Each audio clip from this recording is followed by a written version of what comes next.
একটা পুরুষ তার শখের নারীকে এতটা ভালোবাসতে পারে, সেটাই গল্পটা না পড়লে কখনো বুঝতেই পারতাম না। গল্পটা পড়তে পড়তে আমার চোখে পানি চলে এসেছিল। বুঝতে পারিনি একটা পুরুষ একটা নারীকে এতটা ভালোবাসতে পারে। আজকের গল্পটি লিখে পাঠিয়েছেন চট্টগ্রাম থেকে আশরাফুল আলম ভাই। আমার নাম আশরাফুল আলম, আর আমার প্রিয় মানুষটির নাম হাবিবা। আমরা দুজন দুজনের আত্মীয় হই। আমার বাড়ি চট্টগ্রাম, আর আমার প্রিয় মানুষটার বাড়ি বরিশাল। কিন্তু আমার প্রিয় মানুষটার আব্বু চট্টগ্রামে ব্যবসা করত, তারা চট্টগ্রামেই থাকে। আমরা দুজন দুজনকে প্রায় 2 বছর আগ থেকে পছন্দ করি, কিন্তু ভয়ে কেউ কাউকে কখনো বলতে পারেনি। হঠাৎ একদিন আমার প্রিয় মানুষটা একটা অচেনা নাম্বার থেকে আমার সাথে কথা বলে। অনেকক্ষণ কথা বলার পর সে তার পরিচয় দিল, আর এভাবেই কথা বলতে বলতে আমরা রিলেশনে চলে যাই। তখন তো আমি মহা খুশি হয়ে গেলাম, কারণ মেঘনা চাইতে বৃষ্টি পেয়েছি। আর আমি তাকে অনেক আগে থেকেই পছন্দ করতাম।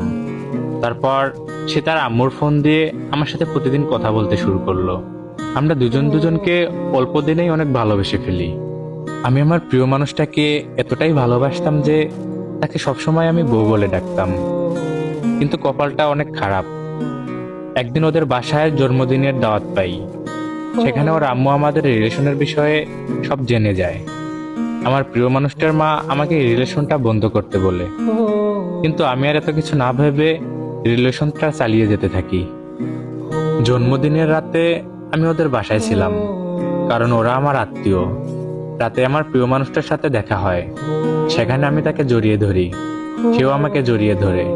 সে অনেক কান্না করে তারপরের দিন আমি চলে আসবো বলে। তারপর থেকে আমরা ঠিকই লুকিয়ে লুকিয়ে একজন আরেকজনের সাথে কথা বলতে থাকি, কারণ আমার পক্ষে এই রিলেশনটা বন্ধ করার কোনো উপায় ছিল না। আমরা দুজন দুজনই অনেক ভালোবাসি। তারপর থেকে আমাদের এই রিলেশন নিয়ে 4-5 বার আমার প্রিয় মানুষটির বাসায় জানাজানি হয়। আমার বাসায় শুরুর দিকে না মানলে আমার জোরাজোরিতে একসময় ঠিকই মেনে নেয়। হঠাৎ আমার প্রিয় মানুষটার সাথে একসময় কথা বলা বন্ধ হয়ে যায়। আমি এসব দেখে মেন্টালি ফিজিক্যালি দিয়ে খুব ভেঙে পড়ি। তারপর সিদ্ধান্ত নিলাম এভাবে আর সম্ভব না রিলেশন আগানো। দুজনই সিদ্ধান্ত নিলাম 21/2/2024 21শে ফেব্রুয়ারিতে আমরা পালিয়ে যাব।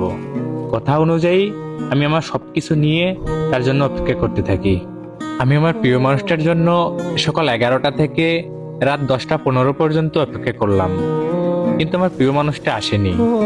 এই সময়টার হাহাকার আমি কখনো বলে বোঝাতে পারবো না। খুব কষ্ট পেয়েছিলাম।